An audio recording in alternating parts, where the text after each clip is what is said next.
Hello, it's your brother Philip, and I want us to look into this conversation that Jesus had with Nicodemus.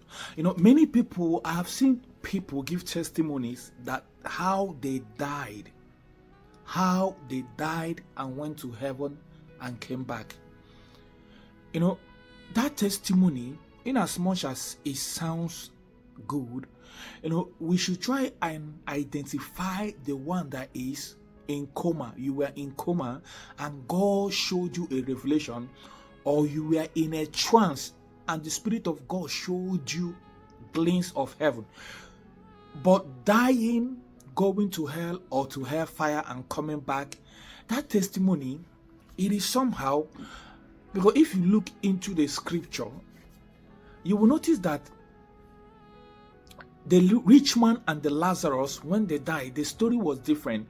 Well, Lazarus was in heaven and the rich man was in hellfire. He said, just dip your hand and give me just a tip of your finger to give me water to quench my thirst. You saw what Lazarus, there is a hedge between here and there that I cannot reach to you.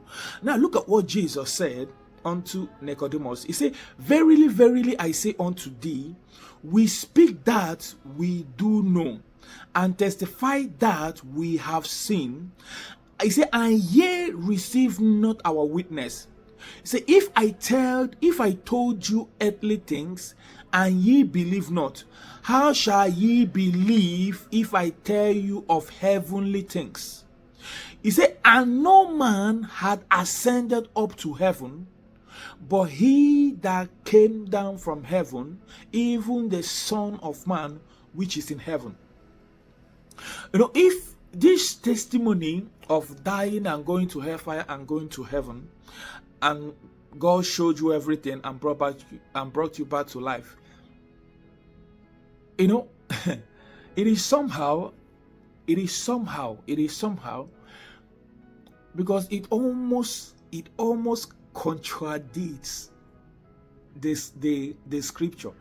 The only person that we know that has ever gone to hell and came back was Jesus Christ. And Jesus Christ said that no man has ascended into heaven to know these things he is saying, but except him that cometh from heaven down to earth. So, according to the rich man and Lazarus, their conversation, that once you have been pronounced dead,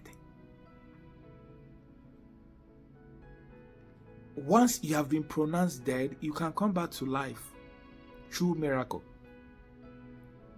So that is why it is somehow that, is it actually true, or is there a complication somewhere? I believe that people can be in a trance and God shows them heaven and hell to warn people.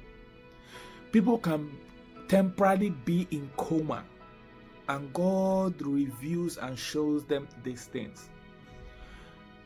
But going to hellfire and coming back, I leave that to God. I don't know what I'm going to say concerning this, but I leave that to God. Nothing is impossible for him. But anything that contradicts the scripture, I have to be careful with it. That is my own. I have to be careful with any message that contradicts with the scripture.